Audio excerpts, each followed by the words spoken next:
Hello friends, welcome to AINC nursing classes. तो आज इस वीडियो के अंदर डिस्कस करने वाले हैं रीनल फेलियर। रीनल फेलियर होता क्या है? रीनल फेलियर को किडनी फेलियर और रीनल इनसफिशियंसी के नाम से जाना जाता है। यह एक मेडिकल कंडीशन होती है। इसमें किडनी ब्लड से वेस्ट प्रोडक्ट को फिल्टर करने में फेल हो जाती है या ब्लड से वेस्ट प्रोडक्ट को बाहर नहीं निकाल पाती है, जिसे किडनी फेलियर और रीनल फेलियर कहा जाता है। When only 10 to 20% of renal function remain, जब 10 से 20% रीनल फंक्शन की किडनी काम कर पाती है, the person consider to have ESRD। तो इसे पर्सन कंसिडर करते हैं कि पेशेंट को ESRD हुआ, and stage of renal disease के नाम से जाना जाता है। टाइप्स ऑफ रीनल फेलियर, ये 2 टाइप का होता है, acute renal failure and chronic renal failure. अब जानते हैं एक्यूट रीनल फेलियर के बारे में। Definition, it is a clinical syndrome. ये एक क्लिनिकल सिंड्रोम है, characterized by a sudden decline in renal function. इसमें क्या होता है? सडन रीनल फंक्शन डिक्लाइन हो जाते हैं, काम करना बंद कर देते हैं, विद प्रोग्रेसिव एजोटीमिया। और इसमें क्या होता है? जो एजोटीमिया की कंडीशन है वो प्रोग्रेस करती है। It developing in hour to day, और ये डेवलप हो सकती है कुछ घंटे और कुछ डे के अंदर। एक्यूट रीनल फेलियर किडनी के sudden loss of renal function होने की कंडीशन होती है। इसमें क्या होता है? रीनल फेलियर किडनी के sudden loss of renal function होने की कंडीशन है। इसमें किडनी अपने जो फंक्शन होते हैं उनको करना बंद कर देती है। यह ग्लोमेरुलो पार्ट में ब्लड फ्लो या ट्यूबुलर डिसफंक्शन की कंडीशन होती है। जो ग्लोमेरुली होते हैं उनके पार्ट में ब्लड फ्लो या ट्यूबुलर डिसफंक्शन की कंडीशन होती है। ईटियोलॉजी, अब देखते हैं ईटियोलॉजी। ईटियोलॉजी को 3 पार्ट्स में डिवाइड किया गया है। Pre renal cause, intra renal cause, post renal cause. Pre renal cause में क्या होता है? जो रीनल से, जैसे हार्ट डिसीज हो गया, ब्रेन हैमरेज हो गया, और लंग्स डिसीज हो सकती है कोई भी। इंट्रा जो किडनी के अंदर होते हैं, जो post renal disease, post renal cause है, ये किडनी के बाद वाले होते हैं। समझ, प्री रीनल कॉज, किडनी की आउटर साइड से किडनी के अंदर ब्लड फ्लो डिक्रीज हो जाता है। जो किडनी के अंदर ब्लड आता है बाहर की साइड से, उसका जो फ्लो है वो कम हो जाता है।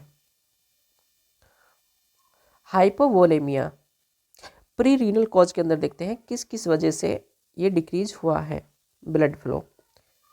हाइपोवोलेमिया ड्यू टू डिहाइड्रेशन, ये डिहाइड्रेशन के कारण हुआ है। Haemorrhage, diarrhoea, vomiting, burn, excessive diuretics. तो ये हाइपो जो वोलेमिक कंडीशन है, ये कैसे हुई है? पेशेंट को डिहाइड्रेशन हुआ है, पेशेंट को हेमरेज हुआ है, या पेशेंट को diarrhoea, vomiting, burn, excessive diuretic. अगर आपने पेशेंट को एक्सेसिव अमाउंट में डायूरेटिक्स दिए हैं तो भी ये कंडीशन बन सकती है। Decrease cardiac output due to chronic congestive failure, ये किसके कारण हुआ है? क्रोनिक कंजेस्टिव फेलियर के कारण। शॉक की कंडीशन होती है, शॉक की कंडीशन में डिक्रीज कार्डियक आउटपुट होता है। और MI, मायोकार्डियल इन्फ्रैक्शन, जो हार्ट की मसल्स हैं मायोकार्डियल, उनके अंदर इन्फ्रैक्शन हो जाता है, उनकी सडन डेथ हो जाती है। Decrease renal vascular blood flow, decrease renal vascular blood flow, renal artery thrombosis हो सकता है, रीनल आर्टरी एम्बोलिज्म। ये किस किस के कारण हुआ है? रीनल आर्टरी थ्रोम्बोसिस और renal artery embolism.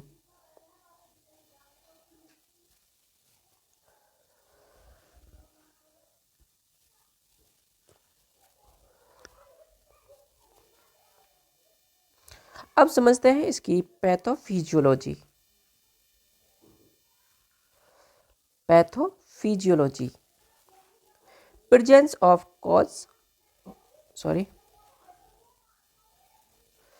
Presence of cause या ड्यू टू ईटियोलॉजिकल फैक्टर, जो कॉज प्रेजेंट है उसके कारण इम्पेयर्ड ब्लड फ्लो, और जो ब्लड फ्लो है वो इम्पेयर्ड हुआ है। Hyper perfusion of kidney, kidney के अंदर हाइपर परफ्यूजन हुआ है। And decrease GFR, glomerulo filtration rate, ये डिक्रीज हुए हैं। और उसके बाद हुआ है रिजल्ट एजोटीमिया। अब समझते हैं सेकंड कॉज, इंट्रारीनल कॉज। इंट्रारीनल कॉज किसके कारण होता है? इंजरी के कारण रीनल डिसीज होना, कोई भी इंजरी हुई है उसके कारण रीनल डिसीज हुई है। Nephron damage due to glomerulonephritis, जो ग्लोमेरुली होती हैं उनके अंदर इन्फ्लामेशन के कारण। एक्यूट पाइलोनेफ्राइटिस, किडनी के अंदर इन्फ्लामेशन होने के कारण renal disease. Vascular damage, vascular damage stenosis, जो वेस्कुलर है उसके अंदर जो ब्लड वेसल्स है उसके अंदर स्टेनोसिस हुआ है, वो नैरो हो गई हैं।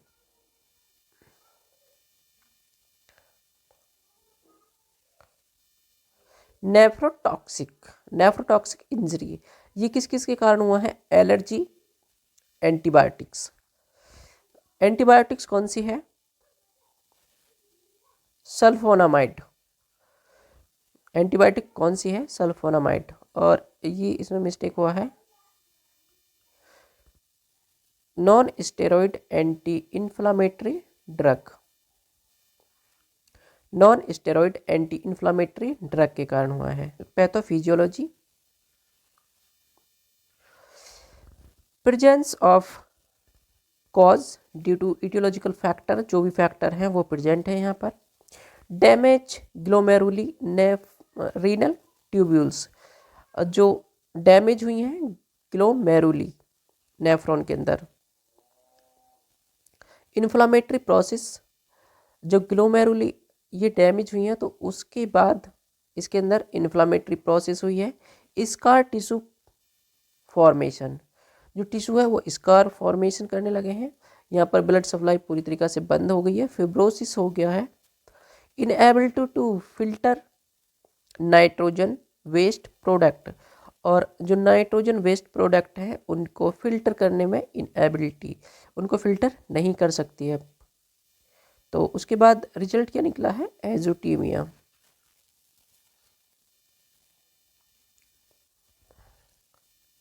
पोस्ट रीनल कॉज,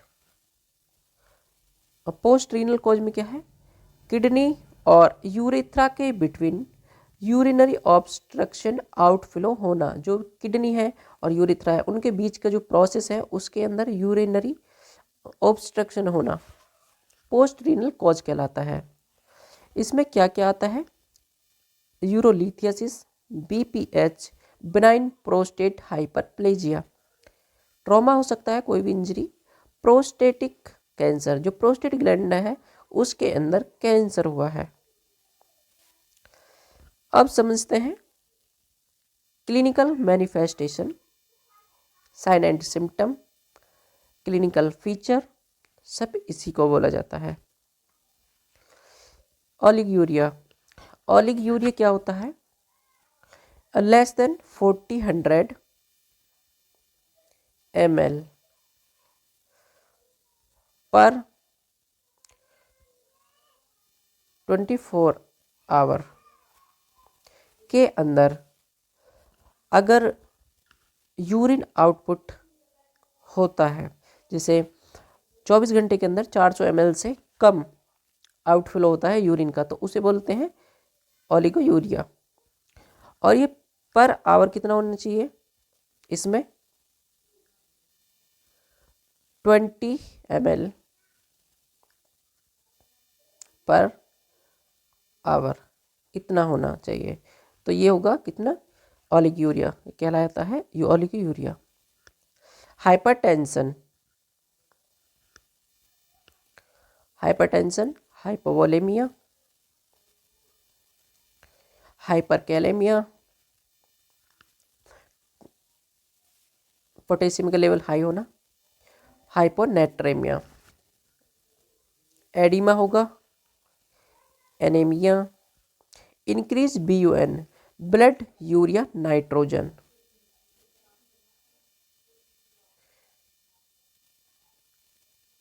और nitrogen, increase creatinine, nausea vomiting होगा, नोजिया एंड वोमिटिंग, फीवर होगा, स्किन रैसेस, स्किन पर रेड रैसेस आ जाएंगे, drowsiness, sign of metabolic acidosis, metabolic acidosis का साइन आपको दिखेगा पेशेंट के अंदर। डायग्नोस्टिक इवोल्यूशन, अब पेशेंट का हिस्ट्री कलेक्शन करेंगे, इसके अंदर टेस्ट वगैरह करेंगे सारे। हेल्थ हिस्ट्री, पेशेंट की हेल्थ हिस्ट्री लेंगे, प्रेजेंट और जो पास्ट में है उस वो सारी हिस्ट्री ले जाएगी।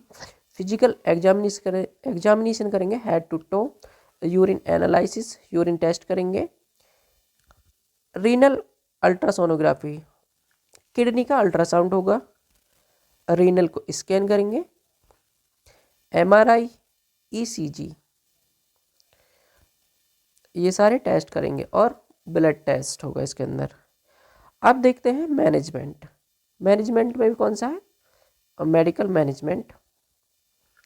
डायूरेटिक थेरेपी देंगे, फ्यूरोसेमाइड और मैनिटॉल।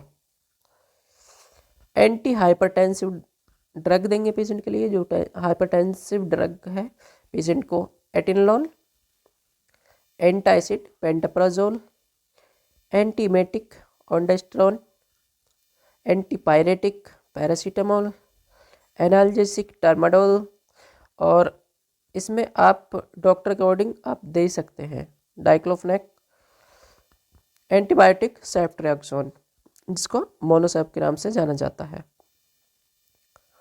अब देखते हैं डाइटरी पैटर्न, डायूरेटिक मैनेजमेंट।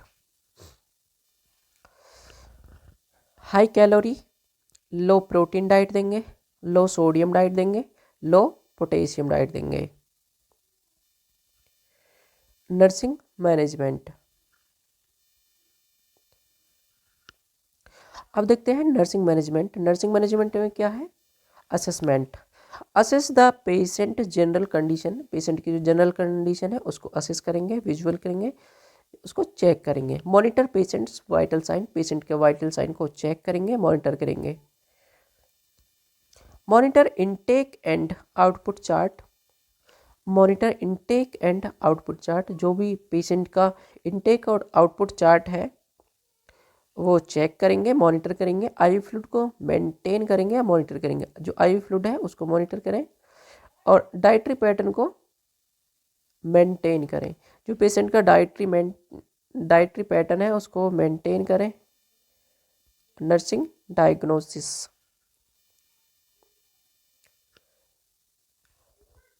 अब देखते हैं nursing diagnosis.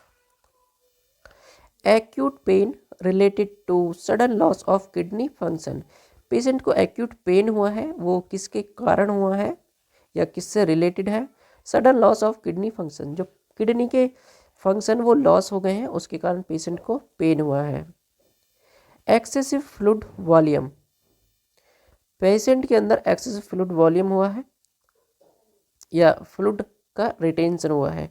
Related to sodium retention, patient के अंदर एक्यूमुलेट हो गया फ्लूइड अधिक अमाउंट में, ये सोडियम रिटेंशन के कारण।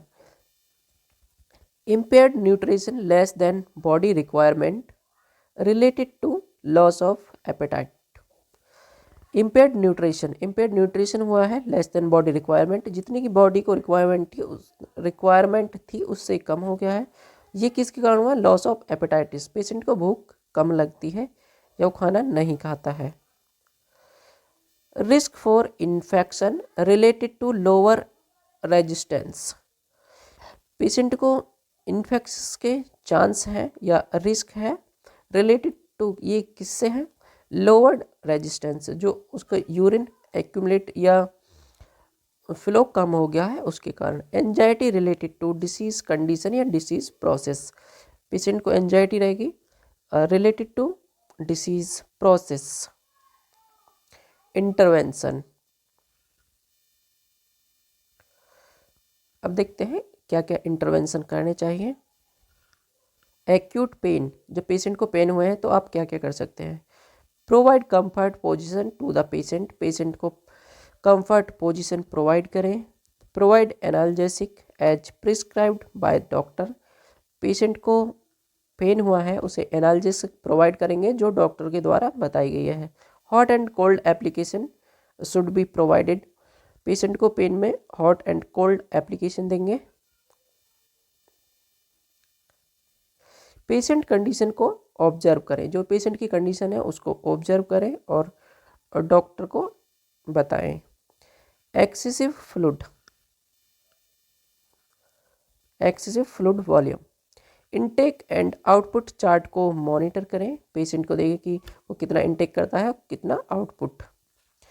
Urine output less than 400 ml in 24 hour indicate renal failure, अगर इससे कम यूरिन आउटपुट होता है तो ये रीनल फेलियर को कॉज करता है या इंडिकेट करता है। मॉनिटर यूरिन स्पेसिफिक ग्रेविटी, जो यूरिन की स्पेसिफिक ग्रेविटी है उसको मॉनिटर करें। चेक वेट डेली, पेशेंट का डेली वेट चेक करें या मॉनिटर करें। Monitor BUN level, blood urea nitrogen का लेवल मॉनिटर करें। Impaired nutrition, assess the nutrition level, जो पेशेंट का न्यूट्रिशन लेवल है उसको चेक करें, असेस करें। Provide small and frequently feeding, अब पेशेंट को स्मॉल अमाउंट में फ्रीक्वेंटली फीडिंग कराते रहें। Check weight daily basis, daily basis पर पेशेंट का वेट चेक करें। इनटेक आउटपुट चार्ट को मेंटेन करें, इनटेक और जो आउटपुट चार्ट है उसको मेंटेन करें। एवरी 4 आवर में वाइटल साइन चेक करें, हर 4 घंटे के अंदर पेशेंट के वाइटल्स को चेक करते रहें। एडिमा के कॉज को चेक करें, ये यहाँ पर है। एडिमा के कॉज को चेक करें कि किसके कारण एडिमा हुआ है पेशेंट के अंदर। IV लाइन को मेंटेन करें, जो भी IV लाइन है उसको मेंटेन करके रहें।